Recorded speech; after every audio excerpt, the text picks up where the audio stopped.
ایمان لائیں، کہیں کہ ہمارا رب اللہ ہے، پھر اس پر جم جائیں۔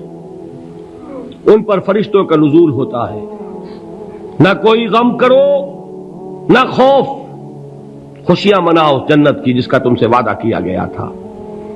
اللہ کی ربوبیت پر اطمینان جب انسان کو ہو جاتا، میرا رب اللہ ہے، ربی اللہ، انسان کے لیے نہ کوئی کھٹکا، نہ کوئی خطرہ، نہ کوئی خوف، نہ کوئی حزن۔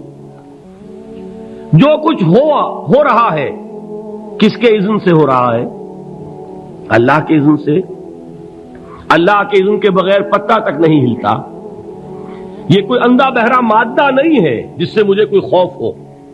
اندھا بھینسا چلا رہا ہو اس سے تو ڈرنے کا ہر انسان کو ڈرنا چاہیے، نہ معلوم کس کو ٹکر مار دے۔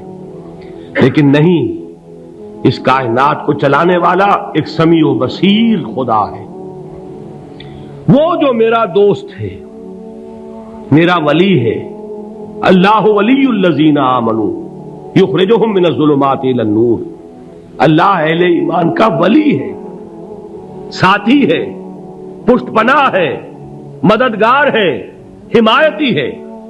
بتائیے جسے یقین ہو جائے کہ اللہ میرا مددگار، اللہ میرا محافظ، اللہ میرا پشت پناہ، اللہ میرا حمایتی، اس کے لیے کوئی خوف ہوگا؟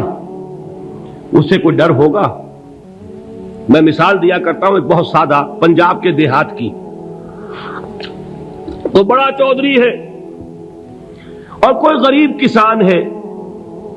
اس غریب کسان کے جانوروں کو ہر وقت اندیشہ ہوگا چوری کا، کوئی میری بھینس کھول کر نہ لے جائے، کوئی میرا بیل کھول کر نہ لے جائے۔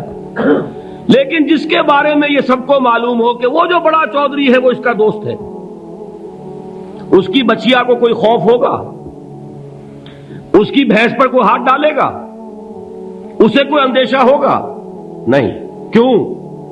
کہ وہ بڑا چودھری، بڑا اس کا یہاں کا سردار، جاگیردار، سب کو معلوم ہے وہ میرا دوست ہے، کوئی میرے خلاف اقدام نہیں کر سکتا۔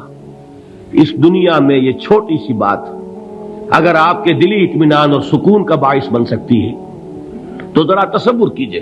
میں لفظ تصور استعمال کروں گا صرف اس لیے کہ اس کا ہم جس کو کہتے ہیں ادراک اور شعور کر نہیں سکتے، اگر کے ساتھ کر سکتے۔ اگر یقین ہو کہ اللہ میرا مددگار اور یقین ہو کہ اللہ ہر آن میرے ساتھ ہے، پھر کوئی خوف؟